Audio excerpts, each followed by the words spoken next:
अस्सलामु अलैकुम वरहमतुल्लाहि वबरकातुहू। मैं आपका भाई अबू तलहा ज़हाक आप सबका मैं इस्तकबाल करता हूँ। आप लोग पिछले 2-3 दिन से काफ़ी परेशान हैं कि सऊदी अरब में आखिर हो क्या रहा है। बताया गया है कि हरम शरीफ के इमाम कलवानी साहब आदिल कलवानी साहब ने एक जुए के अड्डे का इफ्तिताह यानी कि इनॉग्रेशन यहाँ पर किया है रियाद में, और जो है ये फ़ोटोज़ और वीडियोस काफ़ी सोशल मीडिया पर वायरल हो गई हैं। पिछले 2-3 दिन से लोगों ने मुझे इतने मैसेजेस किए कि आखिर में मैंने सोचा कि चलो भाई इसका एक वीडियो बना ही देते हैं। और पहले मैं आप लोगों को एक चीज़ बता दूं कि हर चीज़ का दिफा हम नहीं कर सकते, ठीक है। और हम दिफा नहीं करते बल्कि हम वजाहत करते हैं। हर चीज़ का दिफा हम हरगिज़ नहीं कर सकते। जो चीज़ गलत है वो गलत है, जो हराम है वो हराम है। जो चीज़ गलत और हराम होती है हम हर चीज़ का दिफा नहीं कर सकते। हाँ, अगर किसी के ऊपर झूठा इल्ज़ाम लगा दिया जाए, अगर किसी के ऊपर इल्ज़ाम तराशी हो और फिर ऐसी चीज़ उसकी तरफ मंसूब कर दी जाए जो उसने की ही नहीं है, तो फिर एक मुसलमान होने के नाते आपका और हमारा ये फ़र्ज़ बनता है कि हम उसकी वजाहत करें, उसका क्लैरिफिकेशन दें, उसके बारे में बताएं लोगों को कि भाई हकीकत ये नहीं है, हकीकत कुछ और है। मैं 4-5 पॉइंट्स लेकर इस खबर के ताल्लुक से मैं आपके सामने हाजिर हुआ हूँ। पहला पॉइंट ये है कि ये कलवानी साहब जो हैं ये क्या हकीकत में अब काबे के इमाम हैं, और दूसरी चीज़ ये सऊदी अरब के जो इफ्ता कमेटी वाले हैं और यहाँ का जो इफ्ता बोर्ड है, इन्होंने पत्ते खेलने के ताल्लुक से या पत्ते या फिर इसी तरीके से ऐसा कोई भी गेम जिसके अंदर पैसे और गैम्बलिंग नहीं होती है, क्या ऐसे गेम खेलने के ताल्लुक से इजाज़त दी है कि नहीं दी है। तीसरी चीज़ ये कि ये जो हुआ है रियाद में, क्या ये गैम्बलिंग थी, जुआ था, या फिर जो है ये कोई गेम था। और इंशाल्लाह चौथी चीज़ हम ये देखेंगे कि ये खबर फैला कौन रहा है, ठीक है, और क्यों फैला रहे हैं। पहली चीज़ ये कि ये जो कलवानी साहब है, आदिल कलवानी साहब, ये कौन है? क्या ये काबे के हरम के इमाम है? ये फिल वक्त हरम के इमाम नहीं है। ये किसी दौर में हरम के इमाम थे, अभी नहीं है ये हरम के इमाम, किसी दौर में हुआ करते थे हरम के इमाम। तो जो खबर आई है कि हरम के इमाम के जरिए जुए के अड्डे का इफ्तिताह हुआ है, ये खबर बिल्कुल गलत है, क्योंकि वह हरम के इमाम ही नहीं है, वो किसी दौर में हुआ करते थे। दूसरी चीज़, सऊदी अरब की जो इफ्ता कमेटी है, इन लोगों ने क्या फतवा दिया है पत्ते खेलने के ताल्लुक से। तो उनसे सवाल हुआ, और इस्लाम की के ऊपर भी जो है फतवा मौजूद है, उनसे सवाल ये हुआ कि क्या पत्ते खेल सकते हैं अगर इसके अंदर हम पैसा वगैरह नहीं लगाते, अगर इसमें हम जो है जुए के अंदाज में अगर हम इसको नहीं खेलेंगे तो क्या हम खेल सकते हैं। तो उलमा ने बड़ा ही ज़बरदस्त जवाब दिया। उन्होंने कहा कि ऐसा खेल जिससे ना आपको कुछ फ़ायदा है, ना जिस्मानी तौर पे आपको कुछ फ़ायदा है, फिजिकल एक्टिविटी इसके अंदर नहीं है, और वक्त इसके अंदर ज़ाया होता है, वक्त आपका टाइम इसके अंदर वेस्ट होता है, फ़राइज़ आपके छूटते हैं, नमाज वगैरह जो होते हैं फ़राइज़ वगैरह आपसे छूट जाते हैं, वक्त इसके अंदर ज़ाया होता है। लिहाजा ऐसा कोई भी गेम जिसमें वक्त ज़ाया होता है और फ़राइज़ आपके छूटते हैं, ये नहीं खेल सकते। और आगे उन्होंने ये भी कहा कि ये हराम तो नहीं बल्कि मकरूह है, ठीक है। आप यहां पर पॉइंट नोट करिए, ये गेम मकरूह है, ठीक है। अब मैं आपसे सवाल करना चाहता हूं, क्रिकेट है, क्रिकेट के अंदर भी जुआ लगता है, ठीक है, क्रिकेट में जुआ लगता है, सट्टेबाजी चलती है। फिर जब हम वो गेम क्यों थालियां मार मार के देखते हैं, क्यों थालियां मार मार के क्रिकेट देखते हैं? उसके अंदर तो यानी कि इतनी हरामकारियां होती हैं, उसमें तो लड़कियां नाचती भी हैं, फिर वो क्यों देखते हैं भाई? और फिर क्रिकेट क्यों देखते हो? उसके अंदर भी गैम्बलिंग होती है, उसके अंदर भी सट्टेबाजी चलती है, उसके अंदर सब कुछ होता है। कोई भी गेम, चाहे वो क्रिकेट हो या कैरम हो, कैरम बोर्ड भी जब लोग खेलते हैं तो उसके अंदर भी गैम्बलिंग होती है। और +7 -7 का भी एक गेम होता है, उसके अंदर भी गैम्बलिंग होती है। ऐसे बहुत सारे गेम्स हैं, इंडोर गेम्स भी आउटडोर गेम्स भी, जिसके अंदर गैम्बलिंग होती है। तो लफ्ज गैम्बलिंग जो है ये हराम है, लफ्ज जुआ हराम है, ठीक है। गेम से उसका कुछ ताल्लुक नहीं है। हाँ, एक गेम खास मखसूस कर दिया गया है जुए के लिए, ये अलग बात है, मगर किसी गेम को सीधा जुए से जोड़ देना यह गलत बात है। अब इसी तरीके से आप देखेंगे कि लोग जो है शतरंज वगैरह भी खेलते हैं, कई उलमा ने शतरंज के ताल्लुक से भी फतवा दिया है।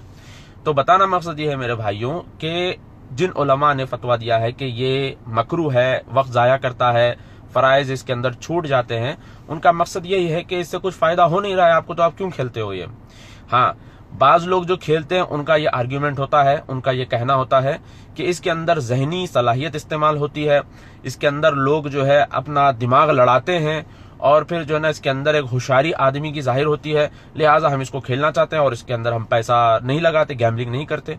तो इस हालत में क्या हम खेल सकते हैं, ये अलग बात है। ठीक है। तीसरी चीज, ये जो खबर आई है, क्या ये हकीकत में गैम्बलिंग थी? क्या जुआ हो रहा था रियाद में? जी नहीं, ये खबर सरासर झूठ है। वो जुआ नहीं हो रहा था, बल्कि वो बलूत टूर्नामेंट था। जिस तरीके से हमारे पास हिंदुस्तान में रणजी ट्रॉफी, ये ट्रॉफी, वो ट्रॉफी होती रहती है हर थोड़े दिन में, तो लोग क्रिकेट वगैरह खेलते हैं और फिर उनको प्राइज दिया जाता है, सबसे अच्छा खिलाड़ी कौन होता है उसको प्राइज दिया जाता है।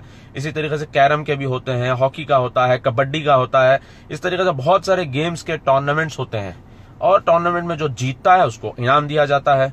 टूर्नामेंट खेलने वाले अगर आपस में जुआ कर लें तो वो हराम हो जाता है, मगर कराने वाला खुद जो है स्पोर्ट्स अथॉरिटी है, हुकूमत की तरफ से एक जो है गेम मुनक्कद किया गया है बलूत टूर्नामेंट के नाम से, और अब से नहीं कई साल से बलूत टूर्नामेंट यहाँ पर होता है। तो बलूत टूर्नामेंट के तहत कई पार्टिसिपेंट्स पूरे सऊदी अरब से आते हैं, खेलते हैं, उसको इनाम दिया जाता है। तो इसमें आपको ऐसा क्या खतरनाक दिख गया जो लोगों ने इसको एक का एक उड़ा दिया, कहा कि यहाँ पर जुआ हो रहा है? वो जुआ था ही नहीं, वो तो बस एक बलूत टूर्नामेंट था, उसको जुए से मिलाकर जो है ना लोगों ने एक का एक कर दिया। अब सवाल यह पैदा होता है कि ये खबर फैलाई किसने है? ये जो पोस्टर आया था, आदिल कलबानी हरम के इमाम ने जुए के अड्डे का इनॉग्रेशन किया है, इफ्तिताह किया है, तो नीचे जो है रेफरेंस था वहां पर। मैं आपको कहता हूं कि वो जो फोटो आपके पास आई थी, वो फोटो को आप जाइए नीचे उसको जूम करके देखिए कि वहां पर किसने इसको फैलाया। लिखा है शिया न्यूज। तो ये वही आग की पूजा करने वाले ईरानी मजूसी लोग हैं जिन्होंने ये झूठी खबर फैलाई है कि हरम के इमाम ने जुए के अड्डे का इफ्तिताह किया।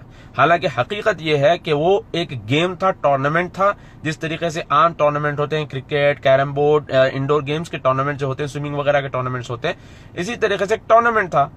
और फिर इसको बताया गया कि ये जुए का अड्डा यहाँ पे खुला है और उसका इफ्तिताह जो है यहाँ के इमाम ने किया है। तो भाई ये खबर, ये झूठ, नीचे रेफरेंस में लिखा था शिया न्यूज, तो इन्हीं ईरानी राफजियों ने इस झूठ को फैलाया है। जिस तरीके से इन्होंने पहले भी ये ऐसी खबरें फैलाते थे असहाबा के ताल्लुक से, उन्होंने झूठी झूठी।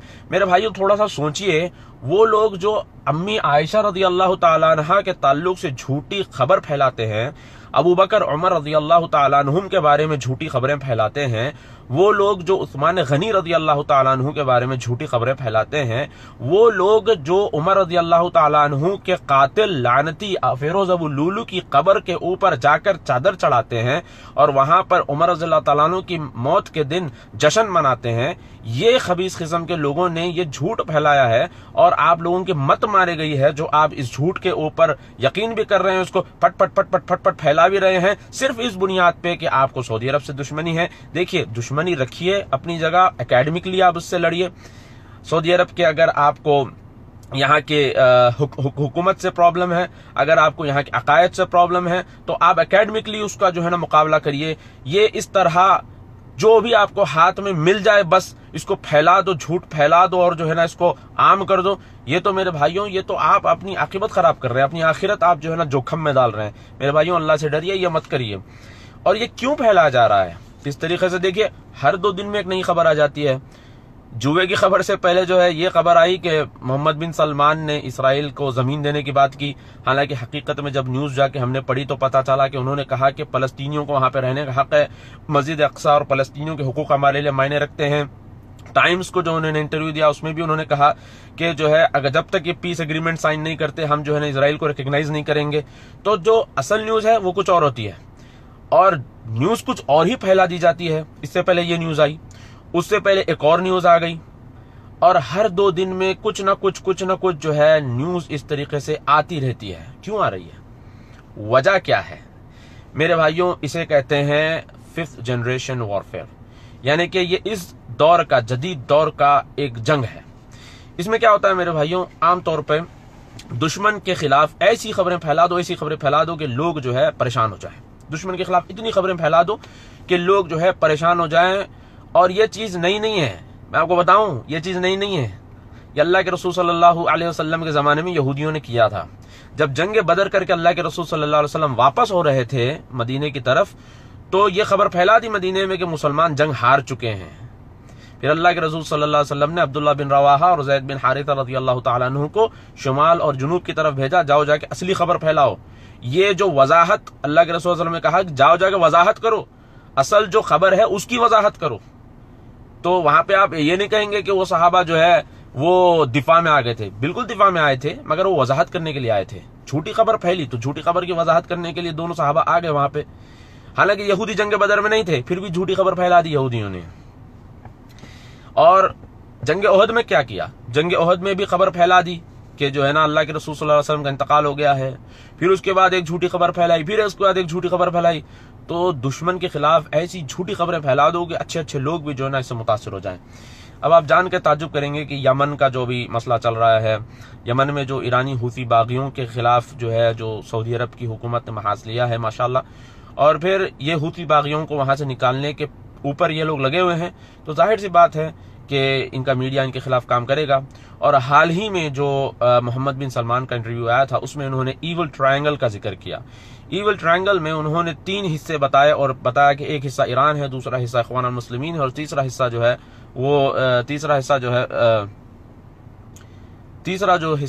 वो दहशतगर्द तंजीमें हैं। ये उन्होंने उसके अंदर जिक्र किया। तो जाहिर सी बात है कि जब उन्होंने खुले तौर पे कहा कि एक हिस्सा ईरान, एक हिस्सा इख्वान अल मुस्लिमीन और एक हिस्सा दाइश और अलकायदा है, तो जाहिर सी बात है ये लोग अपनी दुश्मनी निकालने के ऊपर लगेंगे। और एक न्यूज आई थी, मैं आपको बता दूं कि जो 110 बिलियन की जो यूएस डील हुई थी मई के महीने में, सऊदी और अमेरिका की जो 110 बिलियन की जो हथियार की डील हुई थी, तो उस वक्त ये खबर आई थी, मगर ये खबर इतनी आम नहीं हुई। ये खबर मैंने अपने फेसबुक के पेज पे मैंने ये खबर को शाया किया है, आप जाके इसको पढ़ सकते हैं। उसमें मेरे भाइयों ये था कि इसराइल का जो मिनिस्टर है, युवल नाम है उसका, तो इसराइल का मिनिस्टर इसने ये स्टेटमेंट दिया है कि अमेरिका और सऊदी अरब के जो हथियार की जो डीलिंग चल रही है इसके ऊपर नजर रखनी चाहिए, इसको थोड़ा सा नजर रखनी चाहिए, उसको देखना चाहिए कि क्या क्या हथियार बिक रहा है, क्यों बिक रहा है हथियार, ये इतना हथियार क्यों बेचा जा रहा है, और खासतौर पर सऊदी अरब को, वो मुल्क जो हमारा दुश्मन मुल्क है, इसको अमेरिका क्यों इतना हथियार बेच रहा है, हमको इसके ऊपर जो है ना एक जस्टिफिकेशन चाहिए। और अयूब कारा जो वहां का मिनिस्टर है इसराइल का, इसने भी यही स्टेटमेंट दिया कि सऊदी अरब जो है हमारा दुश्मन मुल्क है और क्यों इस दुश्मन मुल्क को इतना हथियार बेचा जा रहा है। तो मेरे भाइयों, यहूदी परेशान है कि सऊदी अरब और अमेरिका के ताल्लुकात बढ़ रहे हैं और हथियार खरीद और फरोख्त हो रहा है यहाँ से।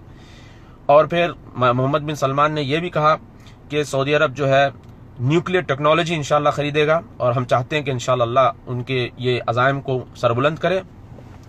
और फिर साथ ही साथ उन्होंने ईरान का जिक्र किया, तो जाहिर सी बात है वो भी बौखलाए हुए हैं। इख्वानुल मुस्लिमीन का उन्होंने जिक्र किया, तो वो लोग भी जो है दुश्मनी पकड़े हुए हैं। और फिर अलकायदा और आईसिस का उन्होंने जिक्र किया, वो लोग भी दुश्मनी पकड़े हुए हैं। तो ये लोग इधर से तागुत के नारे लगाते हुए तकफीर कर रहे हैं इनकी, और इधर से इख्वानुल मुस्लिमीन का मीडिया जो है अल जजीरा, मिडिल ईस्ट आई और मिडिल ईस्ट मॉनिटर, ये लोग जो है झूठी खबरें फैला रहे हैं। और फिर ईरानी मीडिया तो है ही, प्रेस टीवी है, आरटी न्यूज है, ये सब जो है झूठी खबरें फैलाते हैं। और फिर ताज्जुब की बात यह है कि ये जो अल जजीरा है, अल जजीरा का आप न्यूज अगर आप पढ़ेंगे तो वो हमेशा हवाला लेता है हारेट्स का या फिर टाइम्स ऑफ इसराइल का।